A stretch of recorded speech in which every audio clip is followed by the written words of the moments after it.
You were never meant to hear this. Not in daylight, not while the world still pretends that its foundations were built on righteousness, because beneath America's polished myths lies a truth so corrosive, so obscene, that entire generations were trained to forget it. Along the jagged coastline of Rhode Island, where black pines lean toward the sea as if recoiling from some ancient blasphemy, stands a half-buried stone. No inscription survives, only the year, 1712, and two initials that once carried the weight of terror, H.C. Ashworth. Few dare to touch it. Fishermen cross themselves when their boats drift too near. Even local historians, those who pride themselves on unearthing every hidden scandal of colonial life, avoid the subject entirely. Ask them about the Ashworths, and their eyes flicker, not in ignorance but in fear. They know what it meant. They know what it cost. The truth, whispered in fragments for over 3 centuries, is this. The Ashworth siblings, Henry and Catherine, rose from poverty to power by mastering the hysteria of witchcraft accusations. They built wealth from trials, deaths, and confiscated land. But their empire, born in fire and fear, was bound by something darker. When their marriage, not a metaphorical union but a literal bond of flesh and blood, produced twins so grotesquely malformed that even hardened physicians wept at the sight, the community whispered that divine judgment had finally come. But judgment is never that simple, for the children did not die, they lived. And what they became, what they knew, remains the most dangerous secret in America's early history. This is not merely a tale of corruption or incest, it is a blueprint, a revelation of how power hides its crimes in plain sight, how institutions bend, laws contort, and morality itself is reshaped to protect those who dare violate every boundary for control. The Ashworths were not alone. They were only the beginning, and once you understand their legacy, you will never look at America's founding myths the same way again. Remember this: every stone marker, every forgotten graveyard, every erased record, they are not symbols of the past, they are instructions for the present. And tonight, you will learn what was carved into that silence. Henry and Catherine Ashworth were not born exceptional. In truth, they were ordinary children of a struggling Rhode Island farmer, accustomed to the cold, salt-swept winds and the constant fear of scarcity. Yet from their earliest years, both displayed a cruel intelligence, a precision of observation, and a ruthlessness that was unsettling even to adults. Their father, a man who had seen his own fortunes crumble, ensured they learned one skill above all others: how to read people, how to manipulate, and how to claim opportunity where others saw only risk. By 1725, when Henry was 24 and Catherine 21, a strange alignment of fear and superstition gripped the region. Crop failures, sudden illnesses, and a spate of unexplained deaths had left the local populace desperate for explanation. Into this vacuum of terror stepped the Ashworths. Henry, with the sharp gaze of a predator, presented himself as a learned man, a scholar of hidden knowledge trained in the identification of witchcraft and demonic influence. Catherine, equally imposing in her calm precision, acted as his assistant. Her skill was subtler, planting doubt, crafting suspicion, and coaching terrified villagers into seeing what they feared, whether it existed or not. Their first notable victory came in the village of Newport Landing. A widow named Miriam Clark owned a small but profitable distillery that produced rum sought across the colonies. The Ashworths' interest was not spiritual, it was material. Through careful insinuations, coerced testimonies, and the illusion of divine signs, they accused her of consorting with the devil. Miriam's terrified neighbors swore they had seen her chanting in the forest, her distillery a hub of dark magic. Henry and Catherine presented this fabricated evidence with the authority of men who were not questioned, and it worked. The courts, eager to appease, vigilant against Satan's influence, condemned her. Her property, her wealth, and her legacy were seized, a portion slipping directly into the Ashworths' coffers. What they demonstrated was more than cruelty. It was strategic genius. They understood fear as a currency, superstition as leverage, and death as a tool for accumulation. Over the next decade, they repeated the cycle with meticulous efficiency. Families vanished, lands were seized, fortunes shifted, and the Ashworths' influence spread. By 1735, Henry and Catherine were no longer merely survivors of a harsh colonial landscape, they were its masters. But power, as it always does, comes with its own peril, and as they expanded their reach, a problem emerged, one that no legal loophole or manipulated testimony could solve. They needed heirs. Not just children, but untouchable heirs, vessels to carry their wealth and secrets untainted by outside claims, and it was this necessity that led to the choice that would ultimately summon a horror far beyond their comprehension. By 1736, Henry and Catherine Ashworth had amassed wealth beyond imagining. Their holdings spanned several Rhode Island towns, farms, mills, taverns, and shipping rights. Yet their empire teetered on a fragile edge. Laws of inheritance were not designed to protect a family like theirs. A family united not by love, but by cold, deliberate calculation. If either married outside the family, a spouse could claim a share of their wealth, and if they died without direct heirs, distant relatives or colonial authorities could seize the entirety of their empire. The solution they chose was both audacious and forbidden. Henry and Catherine would marry each other, not for love, not for loyalty, but for power. The ceremony was conducted in secrecy. A corrupt minister indebted to the siblings through earlier manipulations of local witch trials presided over the vows in the shadowed basement of the Ashworth Manor. Only 2 terrified servants witnessed the event, their silence bought with threats they could not resist. The winter solstice was chosen for symbolic weight, a nod to the occult rather than faith. The darkest day, a mirror of the darkness in which their union existed. With the marriage formalized, the siblings could now secure their empire legally, their wealth and secrets shielded from prying eyes. Yet as the first months passed, Catherine's body became a new arena of tension.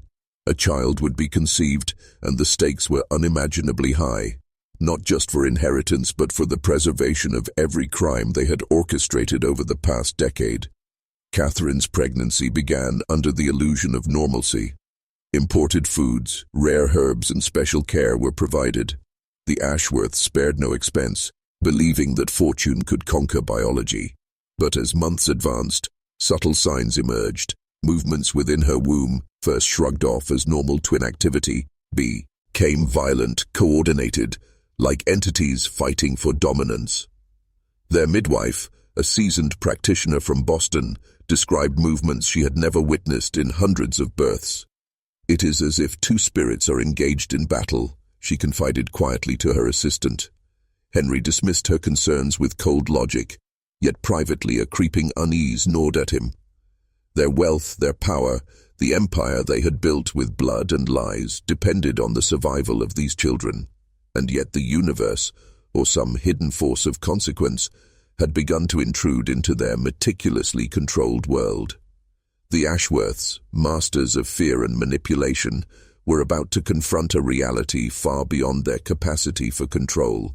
For the children they had deliberately conceived to secure immortality and legacy were already showing the first signs of being something else entirely.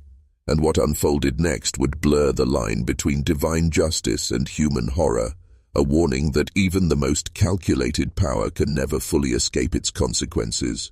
March of 1737 brought a storm unlike any the Ashworth Manor had endured. Winds tore through the black pines, rattling shutters as if warning of the horror about to arrive. Catherine's labor lasted 2 days, a grueling ordeal that tested the skill of even the most experienced midwife. When at last the children emerged, the room fell silent, a silence filled not with relief, but with disbelief and dread. The twins were unlike anything the midwife had ever seen. Limbs bent at impossible angles, torsos fused in unnatural symmetry, and skulls bore strange protrusions that seemed to defy human anatomy. Yet what shocked the attendants most was not the grotesque physicality. It was the awareness in the children's eyes. Though barely minutes old, they appeared to observe the room with calculation, their heads tilting in coordination as if acknowledging one another, communicating silently with a comprehension far beyond what their fragile bodies should allow. Henry and Catherine were stunned. They had anticipated complications. The risks of close kinship were documented in the few medical texts Henry had obsessively collected, but nothing could prepare them for this. The children, whom they named Elias and Silas, were physically malformed in ways that defied medical explanation, yet displayed a presence that unsettled even the Ashworths' cold, calculating minds. The midwife whispered to her assistant that she had delivered hundreds of children, yet never felt such coordinated movement, such purpose in an infant. "They are aware," she murmured. "They are listening, learning already." Henry, ever rational, dismissed it as instinct, the natural struggle of twins in a confined womb, but deep down a chilling doubt took root. These children were not simply human.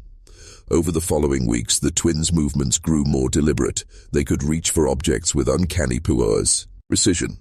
They responded to sound and light in ways that seemed calculated rather than reflexive. Catherine, once confident that she had safeguarded her legacy, began to feel a gnawing unease. Their survival, long hoped for as a shield of power, was no longer guaranteed to serve her and Henry's plans. By the time the twins were a month old, even their caretakers sensed it. Elias and Silas were watching, learning, remembering. Every whispered conversation, every secret transaction recorded in the manor's ledgers, the children absorbed it all. They were the Ashworths' intended heirs, but they were already becoming something more dangerous, witnesses to every crime, every lie, every act of corruption that had built this empire of fear. And this was only the beginning. The Ashworths believed they controlled destiny, yet destiny, cruel, precise, and inevitable, had chosen a far different path. These children, deformed and fragile, held within them a knowledge that would one day unravel the carefully constructed illusions of their parents' power. By the time Elias and Silas reached their second year, the Ashworths' careful plans to control them had begun to unravel in ways they could never anticipate. The children, though physically malformed, displayed mental capacities that confounded even the most learned physicians and tutors the siblings had summoned from Boston. Letters and ledgers meant to record business, not nurture intelligence, became unintentional classrooms. Every whispered conversation, every accounting error, every detail of the Ashworth empire was absorbed with precision. The siblings, Henry and Catherine, initially believed isolation would render their children passive, controlled by dependency and fear. But confinement within the manor, designed to protect them from the outside world, had the opposite effect. In the quiet of shadowed halls, Elias and Silas began to observe, to connect dots that no adult had considered linking. They learned the names of every villager whose property had been seized, the methods used to manufacture accusations, and the subtleties of bribery and intimidation. Their deformities, meant to be a symbol of divine disfavor, became a cover, hiding the sharp, calculating minds within. By age 3, they could read passages of scripture aloud, dissecting the moral arguments with a clarity that terrified their tutors. By 4, they were mastering basic mathematics and memorizing entire ledgers. Yet it was not knowledge alone that set them apart. It was awareness. They began to recognize the cause of their own deformities, understanding that their condition was a direct consequence of the Ashworths' forbidden union. The realization instilled in them a complex blend of rage, grief, and cold calculation, a dark awareness of injustice that no child should ever carry. Despite their dependence, the twins were already formulating strategies. They tested boundaries, watching their parents' reactions to small challenges, and carefully noting what could be manipulated and what could not. Every meeting, every discussion that Henry and Catherine thought was private, became material for analysis. Even the servants, fearful and obedient, were studied. The twins had learned to speak without words, communicate through gestures, and leave subtle messages where they could be discovered without arousing suspicion. And in the silent hours of the night, while the wind clawed at the manor walls, Elias and Silas began to plan. Not the innocent schemes of childhood, but strategies forged in suffering and fueled by intellect. They would expose the Ashworths' crimes, safeguard themselves, and claim justice for those who had been destroyed in the siblings' ruthless rise to power. The foundation of rebellion had been laid. The Ashworths, masters of manipulation and fear, had unwittingly created their most dangerous adversaries. Children whose minds were sharper than any weapon, whose memory recorded every act of corruption, and whose determination would one day redefine the rules of power entirely. While Elias and Silas quietly amassed knowledge behind the closed doors of the Ashworth Manor, Henry and Catherine's influence over Rhode Island's coastal communities grew unchecked. Fear was their currency, superstition their method of control. Every sudden illness, every crop failure, every unexplained accident became an opportunity. Villagers who had no one else to turn to, desperate for explanation, were easy prey. The Ashworths perfected a system of subtle terror. Henry's public displays of divine insight were matched by Catherine's whispered manipulations in private. One day, a farmer's cows failed to produce milk. The next, his wife was accused of witchcraft. The siblings presented evidence that seemed irrefutable. Marks secretly inflicted, conversations twisted, rumors orchestrated, families crumbled under suspicion, property changed hands, and the Ashworths collected their rewards, wealth, land, and unquestioned authority. Yet it was more than just material gain. Henry and Catherine understood that control was psychological as much as it was financial. Villagers who complied, even out of fear, became cogs in a network of observation, gossip, and tacit surveillance. Every eye and ear in these small towns unknowingly served the Ashworths' expanding empire, and in doing so the siblings ensured that their crimes remained insulated, hidden beneath layers of panic, obedience, and shame. Within the manor, the twins observed it all, through cracks in doors, through patterns in ledger entries, through the servants' hushed conversations. Elias and Silas saw the human cost of their parents' ambition. They recognized the subtle cruelty in every accusation, the careful orchestration behind every hanging, and the systemic exploitation that no villager dared challenge. For the first time, the twins began to comprehend not only the personal betrayal by their parents, but the moral corruption that had spread outward, infecting every community touched by the Ashworths. And yet, the siblings remained blind to one critical truth. The twins' deformities and isolation, the very tools meant to contain them, had become instruments of observation. Every conversation, every transaction, every plan of exploitation was quietly documented, stored in the minds of two children whose intellect and awareness far exceeded what their fragile bodies suggested. By 1740, the Ashworths' dominion seemed untouchable, but the seeds of collapse had already been planted. Within the very manor walls, two minds plotted, minds shaped by suffering, honed by intellect, and driven by a singular goal: to reclaim what had been stolen, to expose the crimes hidden behind fear, superstition, and manipulation, and to confront the architects of the horror they had endured since birth. The Ashworths may have ruled through fear, but fear alone could not anticipate conscious, relentless intelligence born from injustice, and this intelligence, hidden in plain sight, was already learning how to strike. By the age of 5, Elias and Silas had begun to understand the power of information. Their deformities kept them physically confined, but their minds roamed freely, cataloguing every transaction, conversation, and secret hidden within the Ashworth estate. They quickly realized that speaking openly was impossible. Their parents' presence alone rendered any attempt at direct communication futile. So they adapted. Small gestures became a language. Objects were moved, patterns were created, and scraps of paper were left in hidden corners. Each mark, each subtle change carried meaning. The twins were learning the first rules of covert strategy: to communicate without being detected, to influence without being seen, to record without being suspected. Even the loyalist of servants, unaware, became unwitting participants in a silent network of information, guided only by the twins' subtle manipulations. Elias, the more analytical of the two, developed a system of symbols to track property, financial transactions, and the timing of dangerous visitors. Silas, whose memory was near photographic, memorized conversations and behavioral patterns of every adult in the manor. Together they were already constructing a mental map of the Ashworth Empire, including weaknesses, blind spots, and exploitable errors. By 6, the twins realized that observation alone was not enough. They needed an intermediary, someone who could act, someone who could carry proof of the Ashworth's crimes beyond the manor walls. They identified Margaret Whitby, a timid servant who had been assigned to Catherine's care, as the perfect candidate. She was observant but obedient, intelligent but pliable. Through small, deliberate notes left where she would find them, the twins began training her to see without understanding fully, to act without fear, and to trust the silent messages of those she believed helpless children.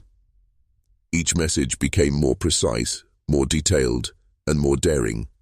At first, they were simple observations: a ledger misplaced, a shipment of goods, the arrival of a suspicious visitor.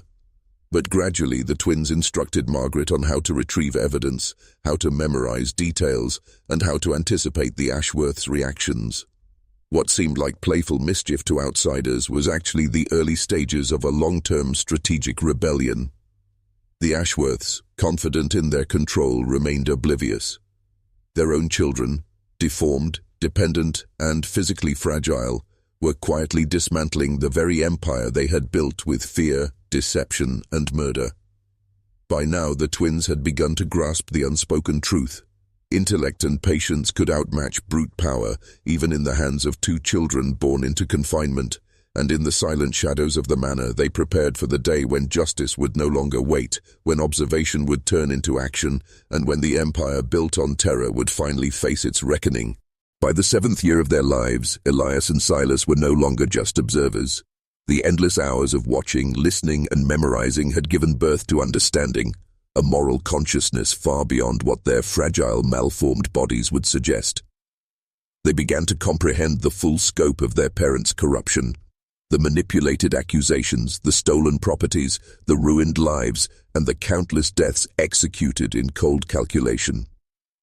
The realization was a burden, but also a catalyst. For the first time, the twins felt the urgency of action. Knowledge alone was insufficient. Morality demanded intervention. And yet, intervention required subtlety, precision, and patience, virtues honed in silence and isolation. Every day, they catalogued new details, noting patterns in behavior, the timing of dangerous visitors, and the weaknesses of their parents' elaborate network of control. Elias, ever analytical, mapped the Ashworth empire in his mind, identifying the legal loopholes and financial blind spots that could be exploited. Silas, whose memory was nearly perfect, memorized sequences of events, conversations, and ledger entries that could later serve as proof. Together, they were constructing a blueprint for justice, a mental strategy that accounted for every possible contingency.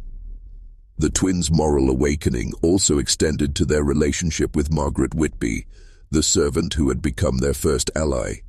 They recognized her fear and her loyalty, and they began to teach her, subtly, that courage was not the absence of fear, but the ability to act despite it. Messages left in hidden corners, gestures repeated in quiet patterns, and objects subtly rearranged became lessons in observation, discernment, and discretion. Every interaction within the manor now carried double significance. A smile, a raised eyebrow, a footstep on the stairs, all became sigid. Nails, warnings, and data points. The twins were no longer passive victims. They were covert strategists, aware of both their parents' intentions and the consequences of every move they made. And yet, even as they grew in awareness and cunning, the Ashworths remained blind to the profound threat developing under their very roof. The twins' deformities and dependency, once thought to secure their parents' dominance, were in truth the perfect camouflage for a mind-plotting retribution. By the end of this year, Elias and Silas had made a silent vow. They would see justice done, not with fire or sword, but through intellect, patience, and the careful orchestration of every hidden truth. They would expose the empire of terror that had brought them into existence, even if it meant using the very system of fear their parents had perfected against them. By the age of 8, Elias and Silas had transformed from silent observers into strategic operatives within their own prison. Their deformities, once seen as limitations, had become a kind of camouflage, hiding a mind honed for precision, patience, and moral clarity. Every whispered conversation, every ledger entry, every hidden compartment in the Ashworth manor was meticulously catalogued, their minds acting as living archives of corruption. Margaret Whitby had become their first and most vital ally, Under the guise of routine chores, the twins began leaving subtle instructions. Marks on paper hidden beneath floorboards, objects arranged in coded patterns, even deliberate slips in conversation when the Ashworths were distracted. Margaret, trained unknowingly in the art of secrecy and observation, began retrieving small pieces of evidence, receipts, ledgers, even notes detailing bribes and threats. Each success, each retrieval, reinforced the twins' sense of purpose and sharpened their confidence in strategy. The Ashworths, confident in their perceived omnipotence, remained blind to the growing threat. They believed fear and physical dominance were sufficient to control both the children and the servants, but Elias and Silas had discovered the blind spots in their empire. They tested limits, observing reactions to minor disruptions, noting which servants could be manipulated and which paths through the manor allowed them to act unseen. Every move was a probe, every gesture a test of the Ashworths' perception. The twins' physical limitations, which had once seemed like chains, now became tools. The adults' constant assumption that the children were passive allowed Elias and Silas to move undetected, leave notes, and manipulate evidence without suspicion. Their intelligence had turned confinement into a battlefield, one where strategy outweighed strength and subtle tie outweighed force. By this point, the twins had begun documenting the full scope of their parents' crimes. The ledgers revealed payments for false accusations, confiscated properties, and the orchestrated elimination of enemies and rivals. Every action taken by the Ashworths over the past 2 decades was being traced, categorized, and stored mentally, creating a blueprint for future exposure. And yet, the most remarkable aspect of their plan was not simply collection, but coordination. Elias and Silas learned to communicate complex instructions without speaking, relying on Margaret's perceptiveness to act where they could not. Together they were constructing the first threads of a network that would one day unravel the Ashworth Empire. The Ashworths' arrogance, their belief that control was absolute, had blinded them to the greatest danger. 2 minds forged in suffering, fed on knowledge, and sharpened with the clarity of moral purpose. By 8 years old, Elias and Silas were no longer victims, they were architects of the reckoning to come. By the age of 9, Elias and Silas had progressed beyond mere observation and covert communication. Their minds now grasped the mechanics of power, law, and consequence. They recognized that exposing the Ashworths required more than proof of moral corruption. It demanded understanding the legal and societal levers that governed colonial Rhode Island. They needed leverage that would be undeniable, inescapable, and beyond the reach of intimidation or superstition. Elias began studying legal texts that had been brought into the manor under the guise of their parents' business dealings. He memorized property laws, inheritance rules, and procedural norms, mapping the mechanisms that would allow them to challenge ownership and expose criminal transactions. Silas catalogued evidence, ledger entries, lists of confiscated properties, payments for false accusations, and meticulous notes on each community affected by the Ashworth schemes. Together, they formed a mental dossier that would eventually leave no room for doubt or dispute. Margaret, carefully guided, became their intermediary in a sophisticated form of information relay. She would extract documents, copy essential details, and hide them where only the twins could confirm their safety. The children's instructions were precise, coded, and impossible for an untrained eye to decipher. Every message she carried was part of a larger, deliberate strategy. A mental chess game where the Ashworths, arrogant and blind, remained unaware that the first moves against them had already begun. The twins' understanding of legal leverage went hand in hand with moral strategy. They realized that exposing their parents' crimes too early would endanger both themselves and Margaret. Too late, and the Ashworths might cover every trace of corruption. Timing became critical. Elias and Silas began designing sequences of action: when to reveal documents, whom to involve, and how to ensure witnesses could corroborate the evidence without risking their own lives. Every step had to anticipate the Ashworths' ruthless cunning. And as their awareness deepened, so too did their understanding of psychological warfare. They learned to manipulate perception, planting seeds of doubt in servants, creating subtle confusion in their parents' plans, and exploiting the Ashworths' overconfidence. Every small disruption, every hesitation was meticulously documented, becoming a tactical advantage for the day when the empire built on terror would face its inevitable collapse. By 9 years old, Elias and Silas were no longer just children hidden behind deformity and fear. They were emerging as strategists of retribution, blending intellect, patience, and moral purpose. They had learned to see beyond physical limitation, to read patterns invisible to others, and to prepare for a confrontation that would expose decades of corruption and bloodshed. The Ashworths' arrogance blinded them to the truth. Power built on fear is fragile, and intelligence forged in confinement can shatter it. At 10 years old, Elias and Silas were no longer confined by the boundaries of their deformities. Their minds had become weapons sharper than any blade. They understood, with chilling clarity, that the Ashworths' greatest strength, fear and control, was also their most exploitable weakness. The twins devised their first deliberate attempt to destabilize the empire from within, using the psychological tools they had been observing for years. Margaret Whitby, now fully trained in the twins' subtle methods, became the instrument of disruption. Under their guidance, she began to sow calculated uncertainty. Servants were misdirected, schedules subtly altered, and critical documents misplaced, all under the guise of innocent error. To the Ashworths, these disruptions seemed minor, almost trivial, yet each misstep was carefully orchestrated to expose cracks in their authority and reveal the fragility of a system built solely on intimidation. Elias focused on timing. He calculated the Ashworths' routines, noting moments when their vigilance waned. Silas, with his extraordinary memory, catalogued every instance of suspicion, every small overreaction, every sign of frustration. Together they created a feedback loop. Actions designed to provoke a response, observations to record it, and strategies refined for the next round. It was psychological warfare at its purest, carried out by two children the world assumed powerless. The first signs of success were subtle but undeniable. The Ashworths began questioning their staff, noticing inconsistencies that seemed inexplicable. Their confidence, previously absolute, wavered. Small confrontations arose over trivial matters, revealing both paranoia and vulnerability. Every raised voice, every suspicious glance was a victory in the twins' larger strategy.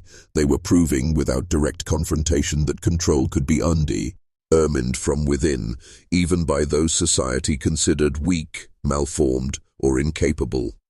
And yet, the twins exercised restraint. They understood that premature exposure could lead to catastrophic retaliation.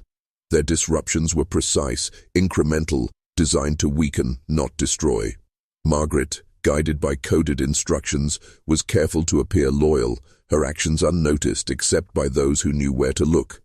The twins' trained eyes and unrelenting memory.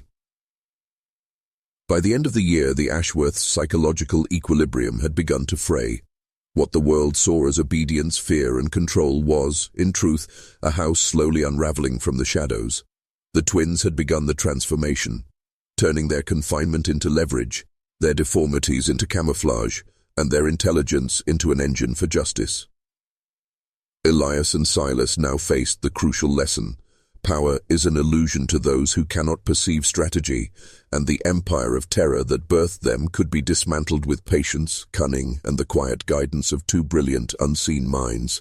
By the age of 11, Elias and Silas had become masters of stealth and observation, moving through the Ashworth manor like shadows in plain sight. Their physical limitations had long ceased to define them. Instead, their deformities masked a mind capable of orchestrating events with surgical precision. Every whispered conversation, ledger entry, and secret passage had been memorized, every moment of adult care observed and logged. It was time for the next phase. Direct retrieval of incriminating documents. These were no ordinary papers. They contained detailed ledgers of bribery, confiscated properties, and orchestrated accusations, each line a testament to decades of cruelty and calculated greed. To the Ashworths, these ledgers were secure, hidden behind locked doors and compartments only they could access. to Elias and Silas, they were keys to dismantling the empire. Margaret Whitby, now a skilled and trusted ally, became the operative hand. The twins had trained her in subtlety, observation, and pattern recognition. Under coded instructions left in hidden corners, Margaret began accessing the manor's private chambers, carefully retrieving documents and concealing them in plain sight. Every movement was calculated, each creaking floorboard, each shadow cast by candlelight, accounted for in the twins' meticulous planning. The tension escalated with every step. The Ashworths, ever vigilant, noticed minor disruptions, misplaced letters, slightly misaligned ledgers, but could not trace them to the children they had underestimated. Elias and Silas had learned to exploit overconfidence, turning arrogance into vulnerability. The Ashworths' eyes, trained to see deception in others, could not perceive the subtle orchestration beneath their own roof. Each retrieved document became a piece of the puzzle. The twins began mentally reconstructing the Ashworth Empire's opos. Rations, the network of corrupted officials, the bribed witnesses, the carefully orchestrated false accusations. Every line they memorized revealed patterns, motives, and weaknesses that had been hidden for decades. They were no longer collecting evidence. They were mapping the anatomy of evil itself. But with each success came increased risk. One misstep could reveal their plan and invite immediate, deadly retribution. Yet, the twins understood the stakes.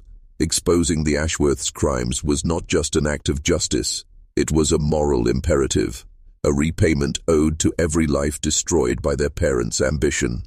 Elias and Silas had learned that courage was not the absence of fear, but the ability to act decisively despite it. By the year's end, the twins had amassed enough evidence to begin constructing a narrative powerful enough to shake the foundations of the Ashworth Empire, a story that would leave no room for denial, deception, or escape. And all of it had been achieved through patience, intellect, and subtle coordination by children whom the world saw as powerless. At 12 years old, Elias and Silas had progressed beyond passive observation and document collection. They understood that the true power of information lay not in possession, but in leverage. Knowledge, when deployed strategically, could bend the will of those who once seemed untouchable. The Ashworth Empire, built on fear, secrecy, and absolute control, was about to encounter a force it could not anticipate. Two children who understood the mechanics of manipulation far better than its architects. The twins began with the household itself. Servants who had once feared retribution now found themselves subtly empowered by carefully placed information. A ledger left accidentally within reach, a note revealing a minor, yet scandalous misdeed by one of the Ashworth enforcers. Each act was calculated to fracture trust, provoke doubt, and awaken ambition.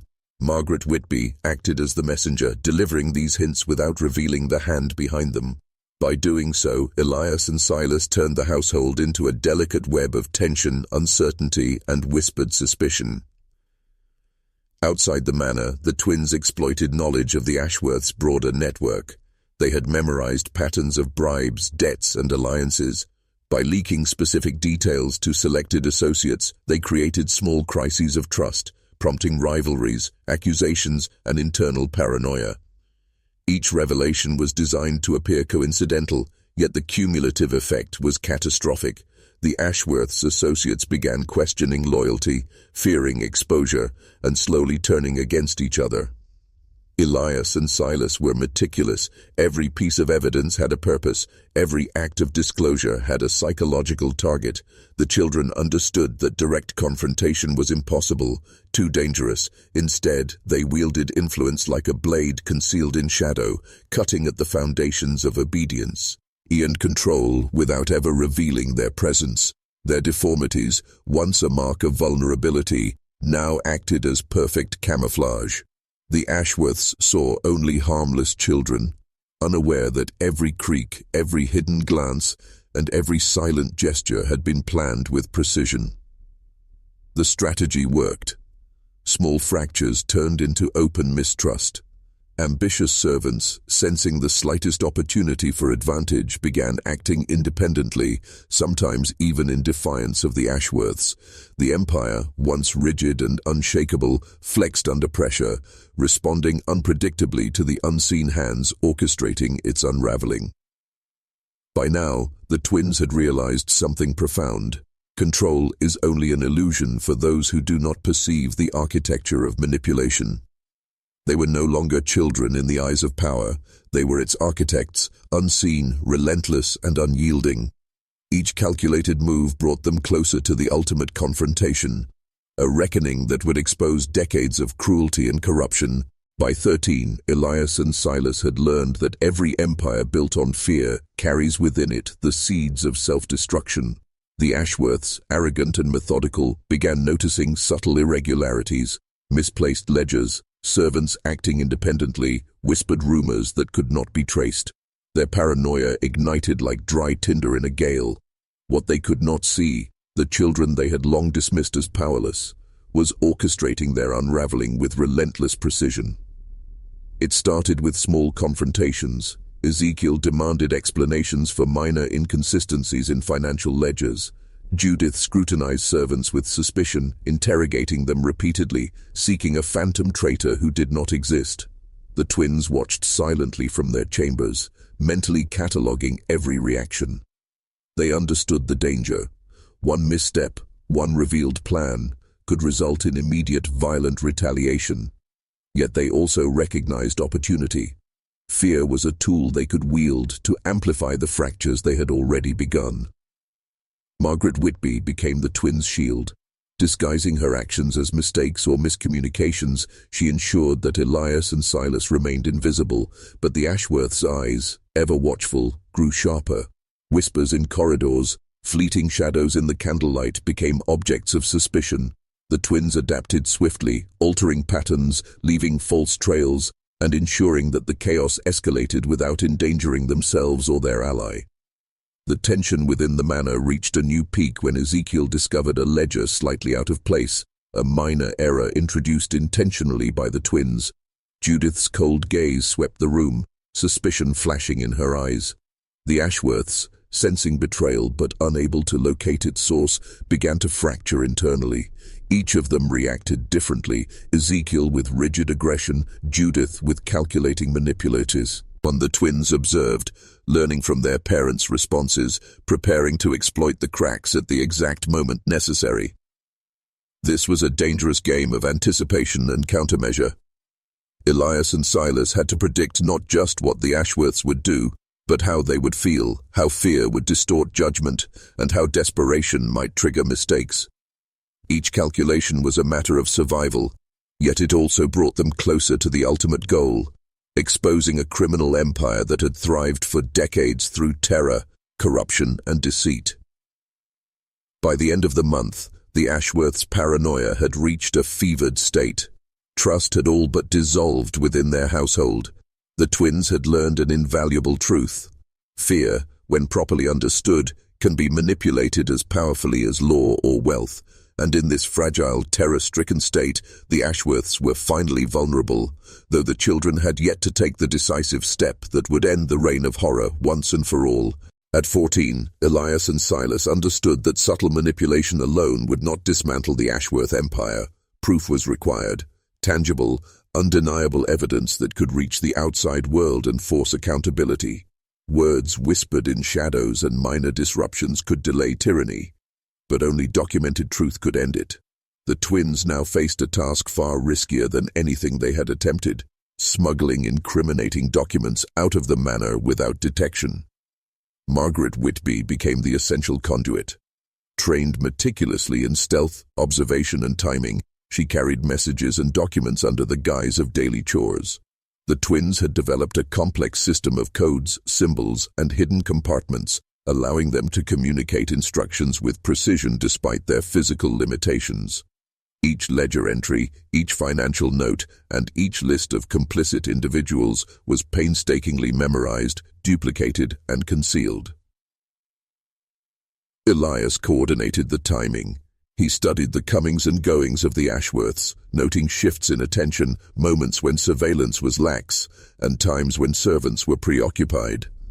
Silas, with his exceptional memory, ensured that every document, every figure, every note was accurately transcribed.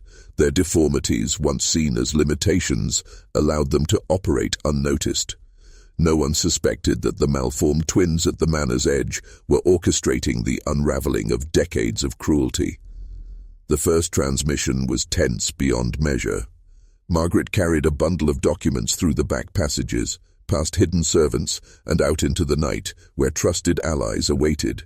The twins' instructions ensured that the papers were invisible to all but the intended recipients, shielded from eyes that might expose the operation.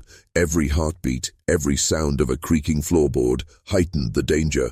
One misstep, one moment of suspicion, and the consequences would be catastrophic. When the evidence finally reached Father Benedict Thorne, the priest's reaction was one of stunned horror mixed with grim determination. The documents detailed years of murders, property seizures, and manipulations, a criminal empire of unprecedented scale and cruelty. He immediately recognized the precision of the twins' work. The children had not only observed but strategically documented and transmitted the skeleton of corruption, crafting a dossier powerful enough to ensure justice. For Elias and Silas, the moment was transformative. They had crossed a threshold, from observers to active participants, from victims to architects of exposure. Yet they remained painfully aware that the Ashworths would sense a threat, that retaliation was inevitable. The twins had acted, but the true reckoning, confrontation, revelation, and justice still lay ahead. By the night's end, the twins realized a singular truth. Intellect and courage can pierce even the most fortified empires, but only when combined with strategy, patience, and the will to act. And in that realization, the first threads of a crumbling dynasty were firmly in their hands. By 15, the Ashworths could no longer ignore the anomalies. Small disturbances had grown into a pattern too deliberate to dismiss. Ledgers subtly misaligned, servants acting unpredictably, and whispered rumors circulating beyond the manor walls all signaled an unseen hand at work. Ezekiel and Judith, once untouchable in their arrogance, now sensed an imminent threat they could neither anticipate nor trace. Paranoia consumed them. Judith initiated secret inspections, scrutinizing every corner, every drawer, every letter that had once been considered secure. Ezekiel interrogated his enforcers with an intensity bordering on madness, seeking any hint of betrayal. They deployed spies within their household and surrounding communities, desperate to uncover the source of the disruption. Yet all these measures, designed to impose control, only played into the twins' design. Elias and Silas had anticipated every possible reaction, predicting the Ashworths' panic with uncanny precision. The twins now became more daring. While the Ashworths' attention was focused on external suspicions, Elias and Silas exploited internal cracks. Misplaced notes, subtly altered ledgers, and hidden messages were planted to increase distrust among the enforcers. Each move was calculated. Jealousy, fear, and ambition were stoked among the adults, turning the household itself into a labyrinth of suspicion. No one suspected that these disruptions originated from two children whose deformities and isolation had masked their extraordinary intelligence for years. Margaret Whitby, now a fully integrated operative, carried out increasingly risky transmissions. Every journey out of the manor required the twins to anticipate patrols, manipulate routines, and exploit weaknesses in human observation. Each successful delivery of evidence to Father Benedict Thorne strengthened the impending case against the Ashworths. Yet the danger grew exponentially. A single misstep would not just expose the twins' plan, but could lead to their immediate elimination. Elias and Silas, however, welcomed the tension. They understood that fear could be harnessed, that chaos could be directed, and that the Ashworths' overconfidence was the perfect weapon against them. Their physical limitations, once seen as weakness, had become camouflage, a shield against suspicion. The empire that had terrorized communities for decades was unraveling under the weight of its own hubris, blind to the architects orchestrating its collapse. By the end of this period, the Ashworths were no longer secure. Trust within the household had eroded, loyalty was fractured, and paranoia had reached a fever pitch. Every action they took to regain control only deepened their vulnerability. Elias and Silas had created a storm of fear, suspicion, and confusion, one that would culminate in a confrontation that the Ashworths could not survive. The children had become the invisible force, the reckoning, and the architects of justice all at once. By 16, the Ashworths' paranoia had shifted from suspicion to aggression. Ezekiel, convinced that someone within the manor was betraying them, began deploying physical surveillance and intimidation tactics. Judith, equally ruthless, whispered of traitors in corners, manipulated enforcers against one another, and subtly threatened those who faltered in obedience. The invisible hand orchestrating their downfall was no longer merely a nuisance. It was now perceived as a tangible threat. Margaret Whitby became the first to feel the direct danger. One evening, as she attempted to transport a bundle of documents to Father Thorne, she was confronted by an enforcer, hand raised, suspicion blazing in his eyes. A single misstep could have ended everything. The twins' plans, her life, and the fragile hope of justice. Yet the children had foreseen such an eventuality. Every step she took, every shadow she passed, had been mapped and rehearsed in their minds. Elias whispered instructions through a hidden passage, while Silas used coded signals to guide her movements, turning the moment of peril into a test of precision and nerve. The confrontation was brief but intense. Margaret's calm composure, honed under years of covert instruction, allowed her to deflect the enforcer's interrogation just enough to avoid detection. Meanwhile, the twins, from their secluded vantage, observed and adjusted in real time, noting patterns, weaknesses, and tendencies. Each threat became a lesson in human behavior, a tactical puzzle to exploit. What the Ashworths saw as randomness, chaos, and luck, the twins recognized as predictable, exploitable patterns. The danger intensified the twins' resolve. They realized that survival depended on simultaneous caution and audacity. Every transmission, every document, every message to Father Thorne was now weighed against the probability of exposure. But the greater the risk, the greater the impact. Each successful delivery shattered the Ashworths' illusion of invulnerability and strengthened the foundation of the twins' emerging strategy, psychological mastery, coupled with irrefutable evidence.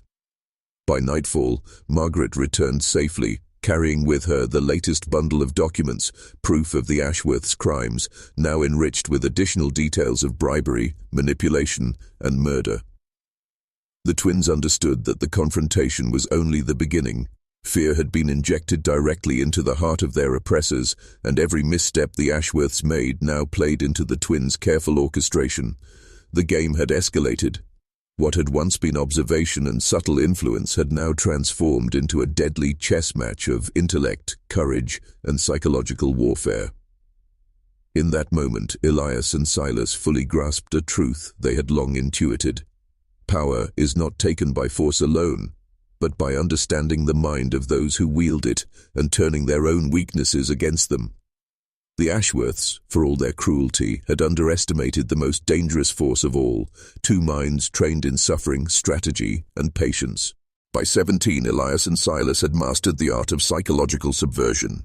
They understood that the Ashworths' power relied not only on fear of the twins themselves, but on the loyalty and obedience of their enforcers and associates. Remove cohesion, introduce doubt, and the entire structure would begin to crumble from within.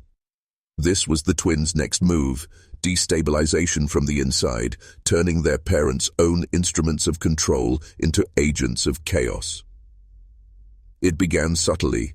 Notes, coded and seemingly innocuous, were left where enforcers could find them. A ledger slightly altered, a whispered rumor in the kitchen, a misfiled document suggesting that one enforcer was favored while another was a traitor. These small manipulations were almost invisible, yet their psychological impact was profound. Greed, ambition, and fear, all the Ashworths had carefully cultivated to ensure obedience, now became the twins' tools. Each enforcer began to suspect the other, second-guess orders, and act impulsively, creating fractures that were invisible to their parents, but glaringly obvious to the twins. Margaret Whitby acted as the intermediary, guiding these disruptions subtly, ensuring that evidence and instructions were interpreted correctly. The twins understood human nature with precision.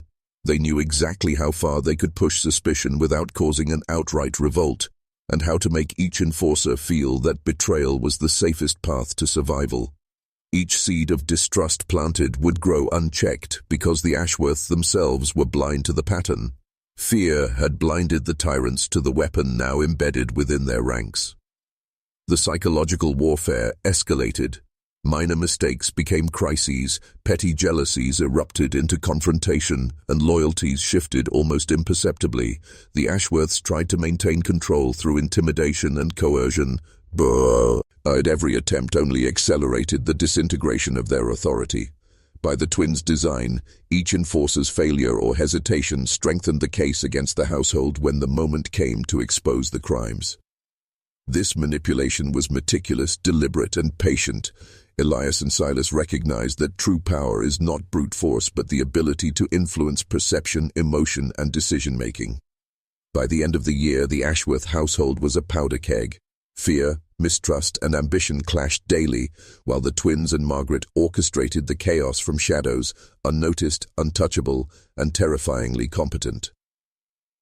The empire built on murder, deceit, and intimidation was now unraveling, not through overt confrontation, but through a masterclass in strategic manipulation, a subtle, invisible hand guiding each actor toward inevitable collapse. The twins had not yet revealed themselves fully, yet their power had already begun to rewrite the rules of the Ashworth legacy. By 18, the Ashworths' blind arrogance had finally collided with reality. Ezekiel and Judith had begun to suspect that the twins were no longer mere observers, no longer children confined to the edges of their empire. Small inconsistencies, clever misdirections, and the increasing disorder among their enforcers pointed to a terrifying possibility. The twins were orchestrating events with a deliberate, calculating intelligence. The confrontation began one evening when Ezekiel discovered a ledger deliberately misfiled, containing subtle annotations he had never written. Judith noticed whispered conversations among the servants, too precise to be coincidence. For the first time, the siblings experienced that chilling recognition of underestimation. They had treated Elias and Silas as disabled, weak, and incapable, and yet the children had been watching, learning, and planning for years. The shock of realization was immediate, visceral, and paralyzing. Elias, fully aware of the Ashworth's suspicion, did not retreat. Instead, he escalated the psychological pressure. Using coded messages, subtle movements, and orchestrated disturbances, he made his presence intellectually undeniable without physical confrontation. Silas reinforced the strategy, feeding Margaret information on the Ashworths' responses, allowing them to anticipate every move. Every action the twins took was a mirror of the Ashworths' fears, amplifying anxiety while leaving them unsure of what they did not know. The Ashworths attempted interrogation, questioning Margaret and isolating the twins within their chambers, but they quickly discovered that logic, reason, and brute force were useless against minds that had already mastered the patterns of the household. Every question was anticipated, every threat was calculated for maximum psychological leverage. The twins demonstrated a terrifying combination of patience, strategy, and awareness, forcing the Ashworths into a state of defensive terror for the first time in their lives. This confrontation marked a turning point. The Ashworths were no longer the architects of fear. They were the prey. Every scheme they had used to manipulate communities, control servants, and silence dissent had been studied, understood, and now reversed. The twins' intellect had transformed their deformities from perceived weakness into an invisible armor, a shield that protected them from detection while giving them unmatched insight into their parents' empire. For Elias and Silas, the revelation of their parents' fear was both affirmation and opportunity. They had moved from observation to influence, from subtle manipulation to undeniable power. The Ashworths' first awareness of the twins' capacity was the first crack in a dynasty that had seemed invincible for decades, and it would only widen in the days to come. By 19, Elias and Silas had transcended mere survival. The chaos within the Ashworth manor was no longer sufficient. The twins understood that true power required controlling not just the household, but every external agent the Ashworths relied upon. Merchants, lawyers, minor officials, even neighboring landowners, anyone whose allegiance supported Ezekiel and Judith, became part of a sprawling, invisible network that the twins now subtly manipulated. They began by studying patterns of dependence. Each external ally had weaknesses: greed, vanity, ambition, fear. Margaret Whitby delivered intelligence from her covert observation of incoming messengers and visitors. The twins would intercept communications, forge letters, or strategically misdirect shipments, creating friction between the Ashworths and their allies, leaving Ezekiel and Judith isolated without realizing it. The brilliance of the twins' strategy lay in its invisibility.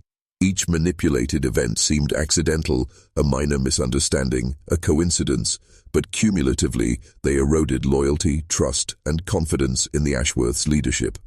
Trades failed at critical moments, allies questioned motives, and whispers of betrayal began circulating. The Ashworths, convinced their empire was unassailable, now faced the unnerving truth. Their influence was quietly slipping through their fingers. Elias and Silas, despite their severe physical deformities, became the hidden puppeteers of a collapsing empire. They had studied human psychology to perfection, anticipating how fear and desire would dictate reactions. Every ally they swayed, every subtle rumor they planted, every moment of doubt they provoked served a single purpose: to tighten the noose around the Ashworths' control without ever revealing their hand prematurely. Margaret played a critical role as intermediary, convincing key figures to question and the Ashworths without exposing the twins. Each step was designed to maintain the illusion that these were organic developments, spontaneous doubts, or minor grievances, when in reality they were the direct result of two minds operating with surgical precision. By the end of the year, the Ashworths found themselves increasingly isolated. Communities they once dominated no longer responded predictably to threats. Allies questioned their judgment. Enforcers within the manor were fractured, suspicious of one another. The twins had created a vortex of doubt and mistrust, a silent but unstoppable force gradually dismantling everything Ezekiel and Judith had spent decades constructing.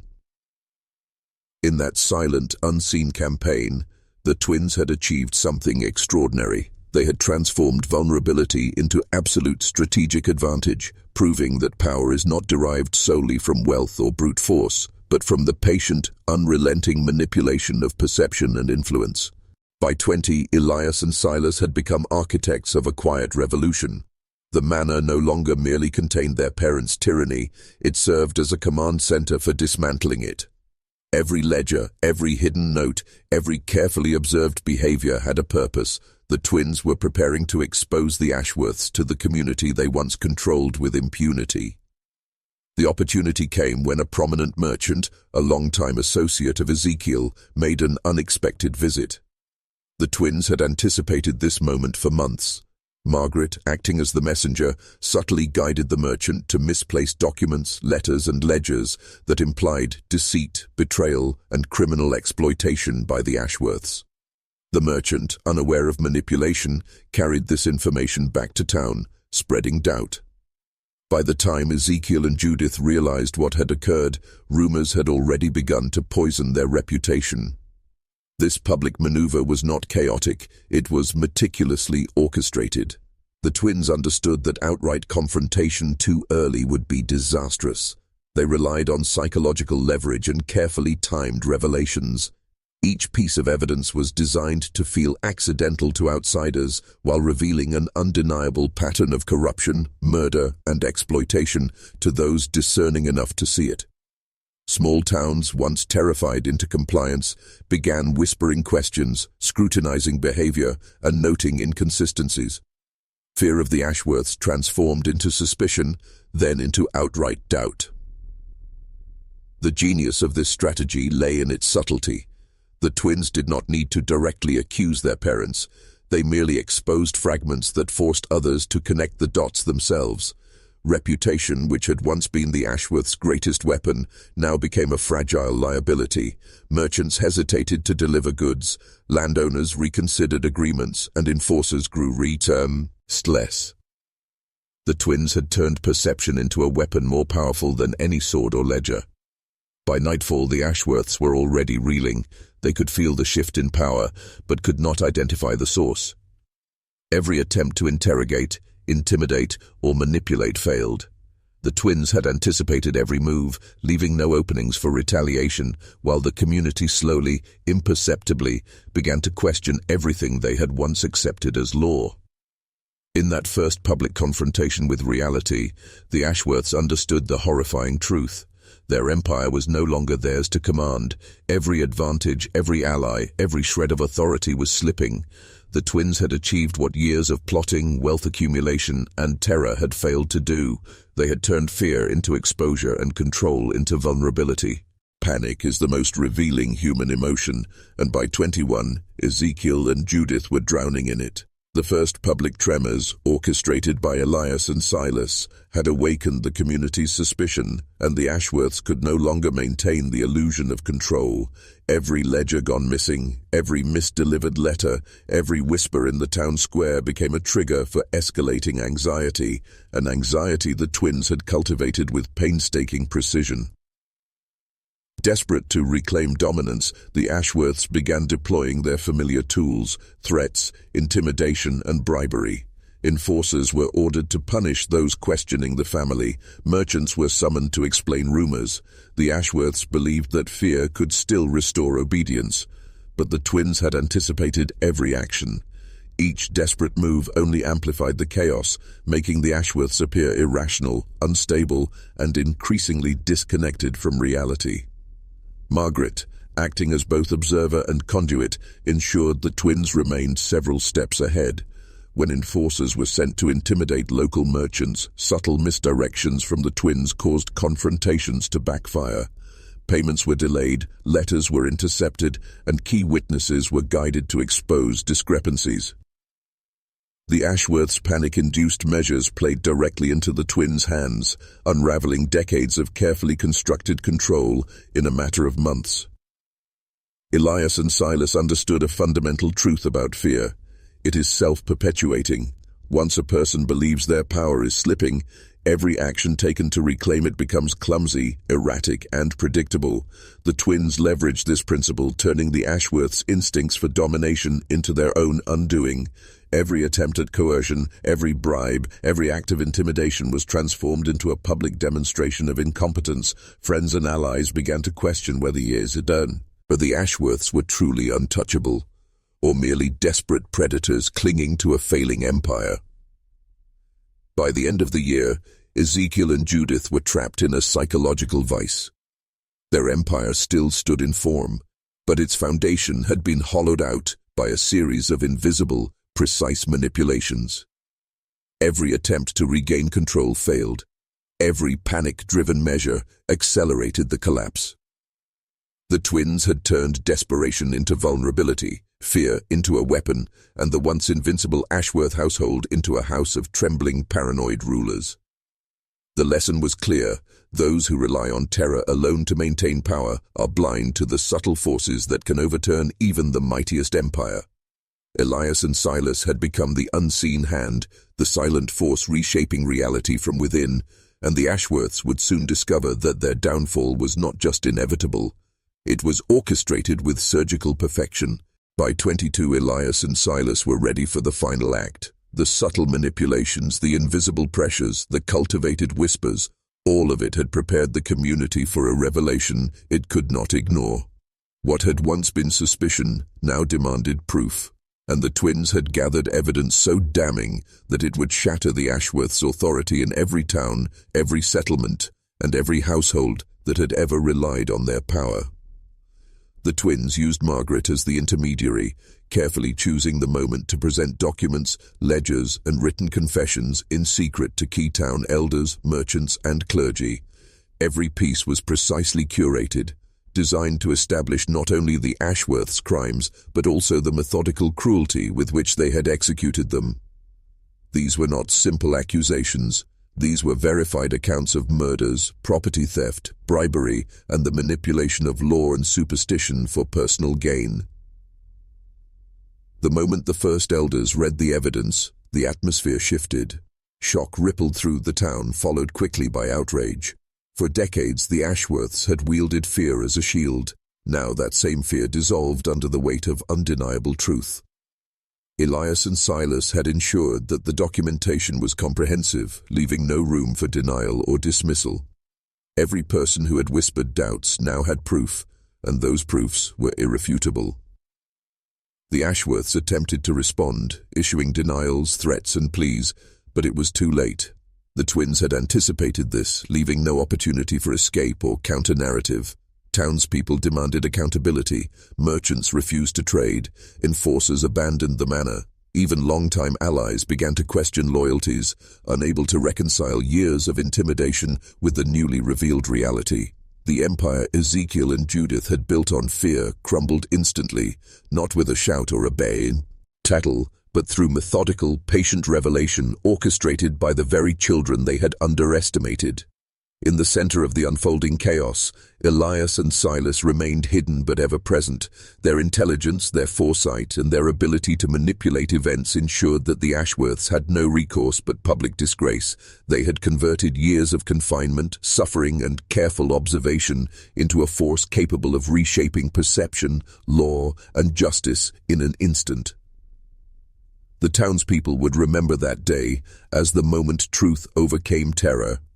The Ashworths' legacy of fear was destroyed, and the twins' presence, once hidden, dismissed, and underestimated, became a symbol of the unseen power of intellect, patience, and strategy. And here, I want you to pause and comment below twice. Hidden power reveals itself. Remember this phrase. It is not just words, it is the key to understanding how knowledge transforms destiny. By 23, Ezekiel and Judith were no longer rulers. They were prisoners of the very fear they had once wielded. The public exposure orchestrated by Elias and Silas had stripped them of influence, and every attempt to reclaim authority only amplified their humiliation. The twins had mastered the art of psychological warfare, and the Ashworths now faced a foe whose intellect, patience, and cunning surpassed anything they had ever controlled.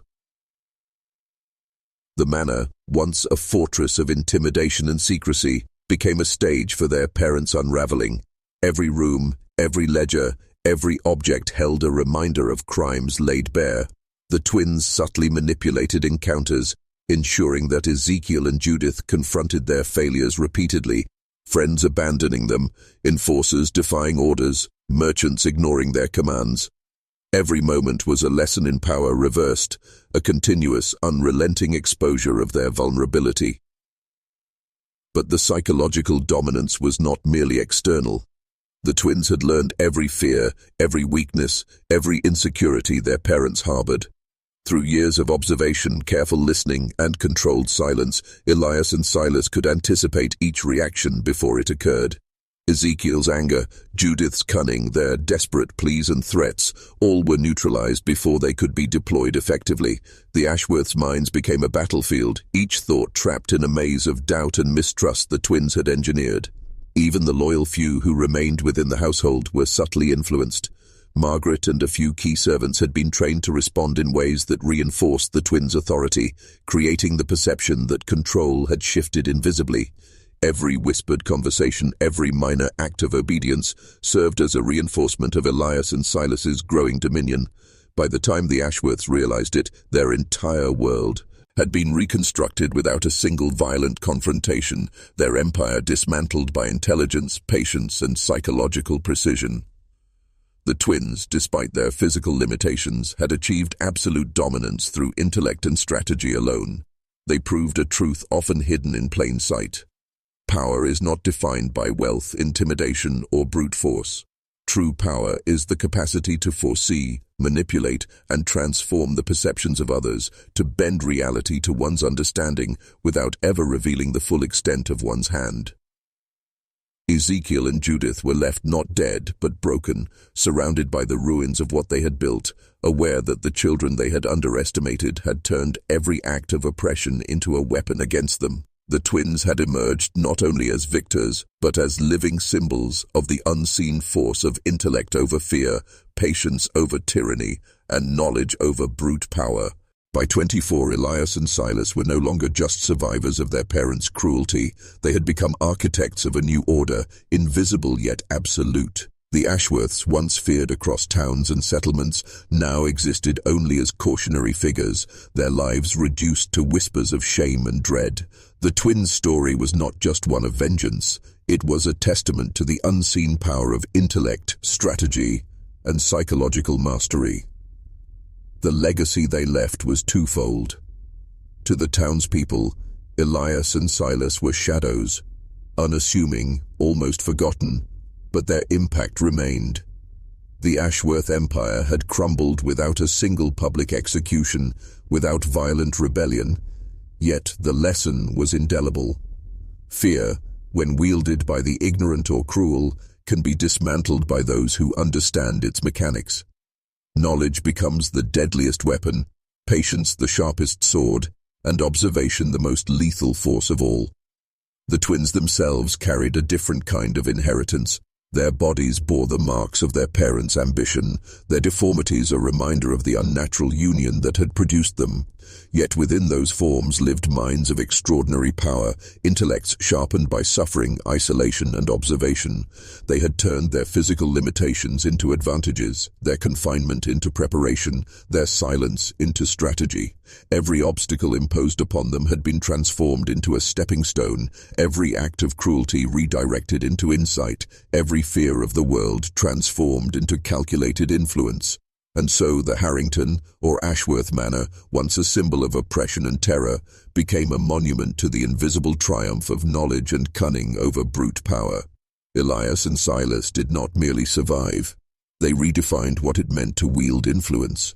Their story remains buried in fragmented accounts, whispers of history, and the lingering aura of fear in the towns their parents once ruled. Few dare speak of them, and fewer understand the magnitude of their intellect. For those who dare to seek forbidden truths, the lesson is clear. True power is rarely visible, rarely physical, and never dependent on intimidation alone. It is cultivated quietly, exercised subtly, and revealed at the precise moment it cannot be resisted.